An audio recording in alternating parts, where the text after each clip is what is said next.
வணக்கம் நேர்களே. நீங்கள் கேட்டுட்ருக்கிற கதை நான் தேடிய தேவதை ஆர் மகேஸ்வரி அவர்கள் எழுதியது. போன அத்தியாயத்தில் ஆனந்த இனியன் அவங்க அம்மா கிட்ட அந்த பொண்ணை பற்றி சொன்னதும் அவங்க அம்மா அவனுக்கு சமாதானம் சொல்லி ஆஃபீஸ் அனுப்பி வச்சாங்க. இப்போ நீங்கள் கேட்க போகிறது அத்தியாயம் 4, கனமழை. இரவு கஷ்டப்பட்டு வீடு வந்து சேர்ந்தான் ஆனந்த இனியன். மறுநாள் ஆஃபீஸ் போக முடியாத அளவுக்கு மழை பெய்தது. ஆனாலும் கஷ்டப்பட்டு போய் நிற்க பாதி பேர் கூட வரவில்லை. தமிழகம் முழுக்க மழை. மழை வெளுத்து வாங்கினாலும் கடலூரில் மிக அதிக மழை பொழிந்தது. அடுத்தது அதற்கு அடுத்த நாள் என்று வெளியே செல்ல முடியாமல் கடலோர மாவட்டங்களான கடலூர், சென்னை, காஞ்சிபுரம், திருவள்ளூர் ஆகிய மாவட்டங்களில் மிக அதிகமான கனமழை பொழிந்தது.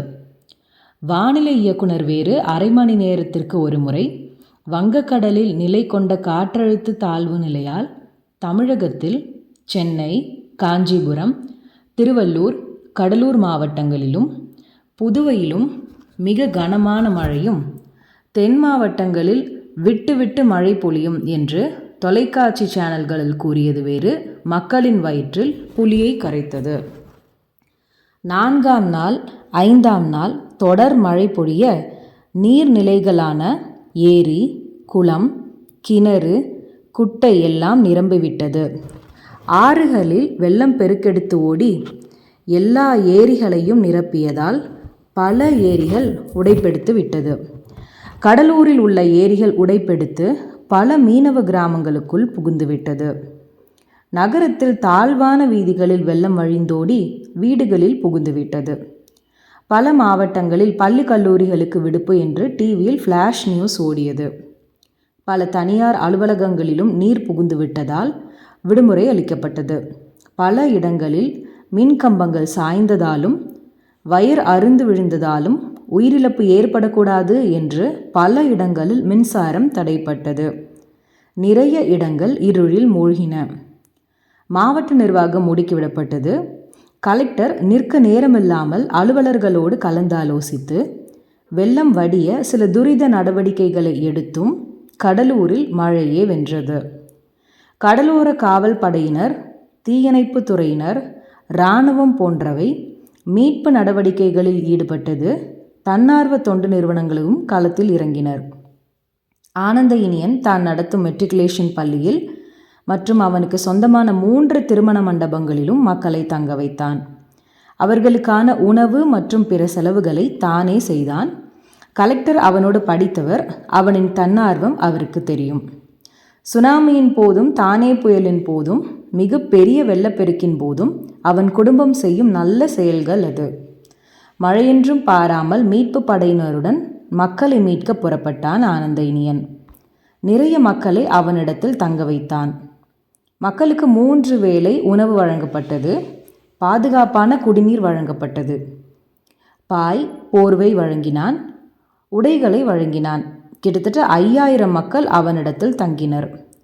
ஆனந்த இனியனுக்கு மழையில் நனைந்து ஜுரமும் சளியும் வந்துவிட்டது. மாத்திரை போட்டுக்கொண்டான். மறுநாள் ஆனந்த இனியன் தன் உடம்பின் மேல் அக்கறை கொள்ளாமல் கிளம்பவும் ராஜேஸ்வரிக்கு பகீர் என்றது.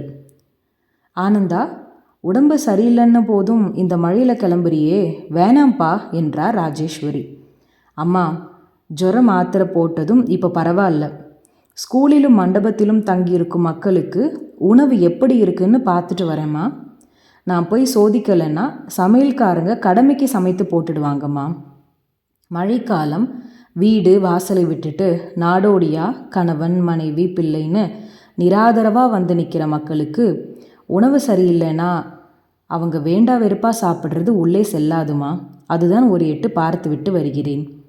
அடுத்ததா நிறைய பேருக்கு ஜுரம், சளி, வயிற்றுப்போக்குன்னு இருக்கான் என பேசிக்கொண்டே போன ஆனந்த இனியனின் பேச்சில் ராஜேஸ்வரி குறுக்கிட்டார். ஐயோ பாவமே, என்ன ஆனந்தா சொல்கிற என பதறினார். ஆமாம்மா, மழைக்கால நோய்கள் மட்டுமல்லாமல் காலரா போன்ற தொற்று நோய்கள் ஏற்பட்டால் நிறைய உயிர் சேதம் ஏற்படக்கூடும். நீ சொல்கிறது பயமாக இருக்கே ஆனந்தா. இங்கே இருக்கிற மருத்துவர்கள் போதவில்லைம்மா. அரசுக்கிட்ட கலெக்டர் மற்ற மாவட்டத்தில் இருக்கிற மருத்துவர்களை அனுப்ப சொல்லி கேட்டிருக்கார். அரசாங்கமும் அதற்கான செயல்களில் ஈடுபட்டிருக்கு. மருத்துவர்கள் வந்தார்களா இல்லையா என்று கலெக்டரை சந்தித்து கேட்கணும். கலெக்டர் ரமேஷ்குமார் என்னோடு வெளிநாட்டில் படித்தவர்தான். தெரியும் இல்லையாம்மா? தெரியும் ஆனந்தா. நான் கிளம்புறேம்மா. விடாமல் பேயா கொட்டுற மழையில் வெளியே போகாமல் வீட்டில் இருப்பேன்னு நினச்சேன். என்னம்மா நீங்கள் இவ்வளோ காரணம் சொல்லியும் நீங்கள் புரிஞ்சுக்கலையா? ஊராருக்கு உழைக்கிறேன்னு நீ உடம்பை கெடுத்துக்கொள்வாயோ என்று பயமாக இருக்கு ஆனந்தா. நான் உன்னை பெற்றவள். எனக்கு இருக்கிறது நீ ஒரே பிள்ளை. நீ என் நிலையில் இருந்தால் என் பயம் நியாயம்னு உனக்கு தெரியும். நாளைக்கு உனக்குன்னு பிள்ளைங்க வந்த பிறகு தன்னாலே தெரிஞ்சுக்குவ. சரி சரி, பார்த்து போயிட்டு வா ராஜா. ரோடெல்லாம் சகதியும் இடுப்பளவு தண்ணீராகவும் இருக்குது. காரை மெல்ல ஓட்டிட்டு போப்பா ஆனந்தா, சரியா? பயப்படாதீங்கம்மா, நான் வரேம்மா. ஆனந்த இனியன் கிளம்பினான். பெரும் கஷ்டப்பட்டு பள்ளிக்கு வந்தான். காலை உணவு சமைக்கும் இடம் போனான். உணவை உண்டு பார்த்தான். மருத்துவ முகாம் நடைபெறும் ஹாலுக்கு வந்தான். 2 டாக்டர்களும் 4 நர்ஸுகளும் வைத்தியம் பார்த்து கொண்டிருந்தனர். கலெக்டருக்கு ஃபோன் செய்தான். ஹலோ ரமேஷ் என்றான். சொல்லுப்பா ஆனந்த இனியா என்றார். பள்ளியில் 200க்கும் மேற்பட்ட மக்கள் தங்கியுள்ளார்கள். அவர்களுக்கு மருத்துவ உதவி அளிக்க 2 மருத்துவர்களும் 4 செவிலியர்களும் போதவில்லை எனவும், மற்ற மாவட்டத்திலிருந்து மருத்துவர்கள் நாளையோ அல்லது நாளை மறுநாளோ கட்டாயம் வந்து விடுவார்கள் ஆனந்த இனியா. ஓகே ஓகே, ரொம்ப நன்றி ரமேஷ் என்று ஃபோனை வைத்தான். டாக்டர்களில் ஒருத்தி இளம் பெண் டாக்டர் ஆனந்த இனியன் அருகில் வந்தான். சார், என்னை தெரியுதா என கேட்கவும், தெரியவில்லையே மேம் என்றான். நான் பிரியா. எந்த பிரியா? யோசனையுடன் அவன் புருவம் உயர்த்தினான். சிதம்பரம் டாக்டர் பிரியா.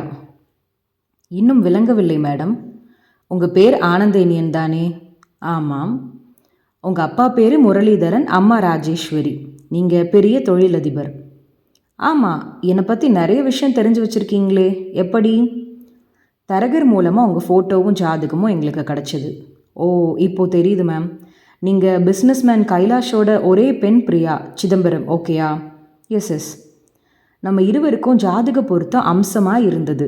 ஆனால் நீங்கள் வேண்டாம் என்று நிராகரித்து விட்டதாய் தரகர் சொன்னார். ஏன் என்னை நிராகரித்தீர்கள்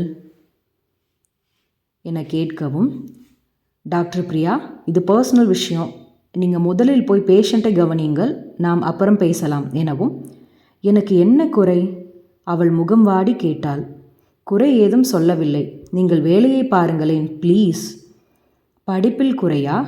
அழகில் குறையா? வேலையில் குறையா? குடும்ப கௌரவத்தில் குறையா? ஆனந்த இனியன் மௌனம் காத்தான். எனக்கு உங்களை பிடிச்சிருக்கு ஆனந்த இனியன். ஆனந்த இனியன் தர்ம சங்கடத்துடன் அவள் முகத்தை பார்த்து கொண்டு நின்றான். என்ன காரணத்தினால் என்னை நிராகரித்தீர்கள் என்று தெரிய வேண்டும் ஆனந்த இனியன். அந்த பிரியா கேட்ட கேள்விக்கு பதில் சொல்ல தெரியாது மொழித்தான். இப்போது என்ன சொல்ல வேண்டுமென்று அவசியமில்லை, பிறகு யோசித்து கூட சொல்லலாம். அவ்வாறு அவள் சொல்லவும் ஆனந்த இனியன் அவளிடமிருந்து விடுபட்ட உணர்வுடன் நகர்ந்து சென்றான்.